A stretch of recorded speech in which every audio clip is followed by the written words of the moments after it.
Title: Cops arrest The Rock in a white neighborhood. His call to the Pentagon ends a cop's career. Power, perception, and prejudice collide in today's story, a gripping, cinematic narrative inspired by the thin line between authority and arrogance. Imagine a quiet, picture-perfect neighborhood where everything looks calm on the surface, but beneath it lies a dangerous assumption, that some people don't belong. Now imagine the wrong man being stopped, questioned, and humiliated. Not knowing he holds influence that reaches the highest levels of power. This is not just a story about a celebrity. It's a story about identity, profiling, and consequences.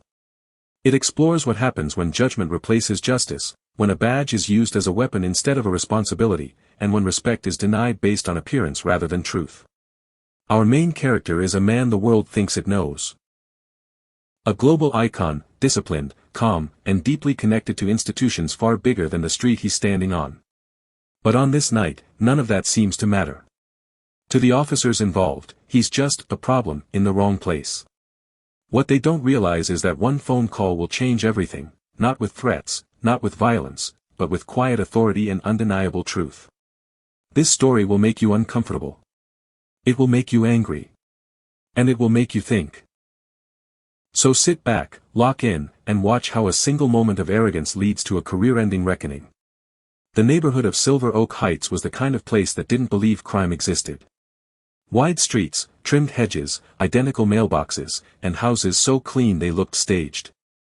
At exactly 9:47 p.m., porch lights glowed like watchful eyes. Security cameras blinked silently. And neighbors who claimed to mind their business somehow knew everything. That night, a black luxury SUV rolled slowly down Alder Lane. Inside sat Dwayne "The Rock" Johnson, dressed simply, white hoodie, dark jeans, baseball cap pulled low. No entourage. No security. Just him. He had flown in quietly to visit a retired Marine general, a mentor, someone he trusted enough to come alone. He parked in front of a modern stone house and stepped out, phone in hand, scrolling through a message.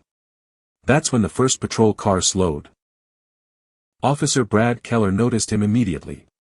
"Dispatch," Keller muttered into his radio, eyes narrowing. "We've got a suspicious male walking around Alder Lane. Doesn't look like he belongs." His partner smirked. "You mean he's not one of us?" The patrol car stopped. Red and blue lights washed over the Rock's white hoodie. "Sir!" Keller shouted, stepping out. "Hands where I can see them." The Rock froze, confused but calm. "Officer, is there a problem?" he asked evenly. Keller ignored the question. "What are you doing in this neighborhood?" "I'm visiting a friend." "Name?" "I'd rather not shout it in the street." That was mistake number one. Keller's jaw tightened. "You refusing to cooperate?" "No," The Rock replied. "I'm asking for respect." The second officer moved closer, hand resting on his taser. "Turn around. Now." The Rock slowly complied. A neighbor's door cracked open. A phone camera lifted. Someone whispered, "I knew something like this would happen." Keller patted him down aggressively. "What's in the pocket?" Keller snapped. "My phone. Don't get smart." The cuffs came out. The metal clicked around his wrists, tight, intentional. The Rock looked over his shoulder. "Officer, this is unnecessary." Keller leaned close. "You people always say that." That was mistake number two. The Rock said nothing more. He was placed in the back of the cruiser. Head bowed not in fear, but in disbelief. As they drove, Keller bragged. "These rich areas attract criminals thinking nobody will notice." The Rock stared out the window, breathing slowly. At the station, the tone didn't change. Mugshot processing. Fingerprint scanner. A holding bench.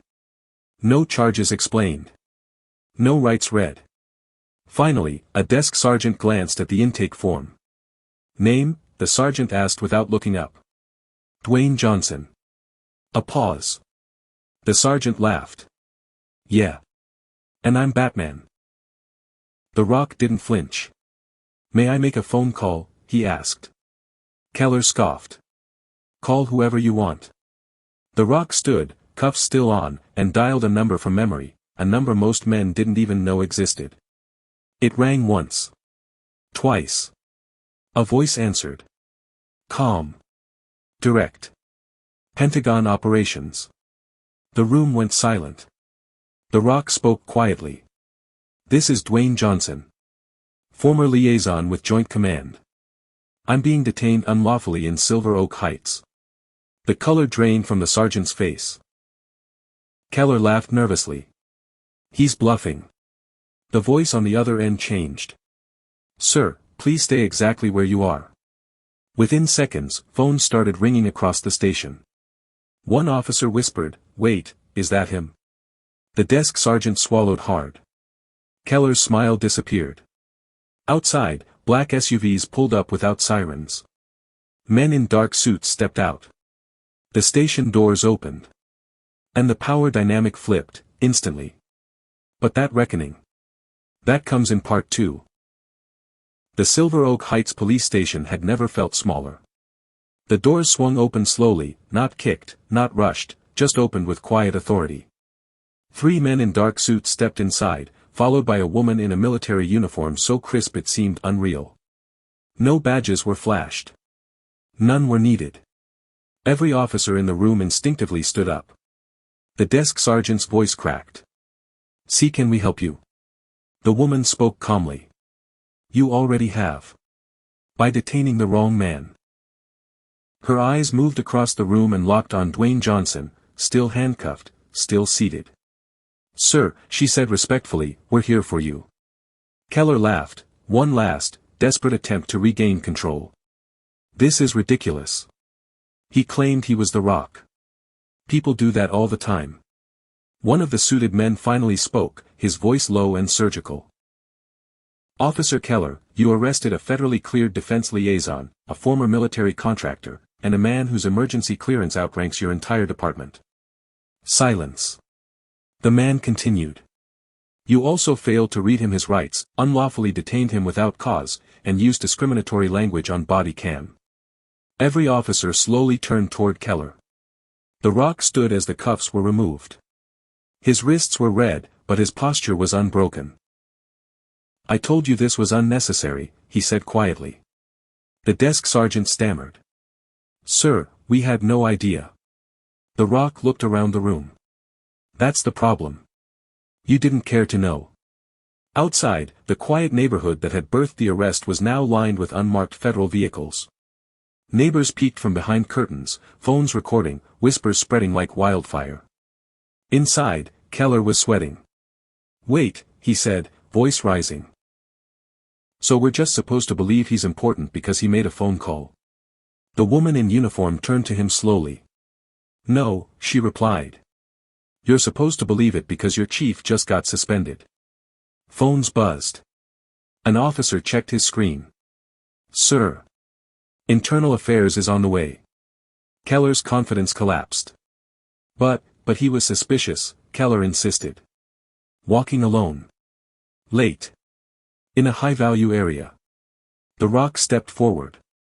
"And what made me suspicious?" he asked. Keller hesitated. Everyone already knew the answer. The Rock nodded slowly. "That pause. That's your career ending." The body cam footage had already been uploaded. Federal request. No delays. Every word. Every smirk. Every assumption. The suited man spoke again. "Officer Keller, you are relieved of duty effective immediately. Turn in your weapon." Keller's hands shook as he unclipped his holster. "This is unfair," he shouted. "I was doing my job."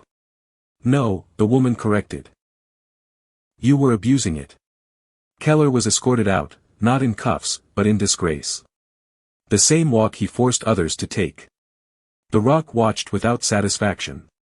"This isn't about revenge," he said. "It's about accountability." By morning, the story exploded. Headlines. Local officer fired after unlawful arrest of Dwayne Johnson. Pentagon confirms federal intervention. Silver Oak Heights PD under investigation. The neighbor who filmed the arrest tried to delete the video. Too late. Millions of views. Comments flooded in.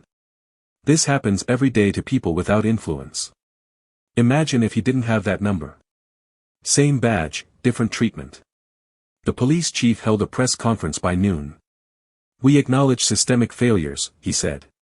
We are launching a full internal review. Translation, damage control. The Rock didn't attend. Instead, he met privately with civil rights attorneys, community leaders, and, at his request, the young officer who had stood silent during the arrest. The officer admitted quietly, I knew it was wrong. I just didn't speak up. The Rock placed a hand on his shoulder. Next time, do. A lawsuit followed, not for money, but for reform. Mandatory bias training. Body cam accountability. Independent review boards. Keller's name disappeared from the force. No second chances. No quiet transfer. Career over. Months later, Silver Oak Heights felt different. Not safer, more watched. Because people finally understood, authority without humility is dangerous. And power doesn't always shout. Sometimes, it makes one calm phone call. Final reminder. If this story moved you, like the video, subscribe to the channel, and share it, because stories like this aren't just entertainment, they're reflections of real life. Let me know in the comments if you want another powerful story like this, and stay tuned for more.